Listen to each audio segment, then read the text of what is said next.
Protesta e së martës për çështjen e Zvërnecit ka sjellë sërish të reagimin e kryeministrit Edi Rama.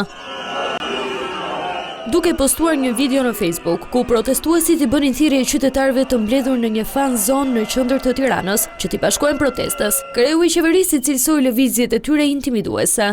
Historianët bien dakord se terrori i rrugës fillon me akte që duken të vogla, me sharje, intimidim, poshtërim publik, marshime rrugësh automobilistike dhe sulme të përzgjedhura ndaj individëve, ndërkohë që turmat digjitale shumëfishon frikën dhe presionin.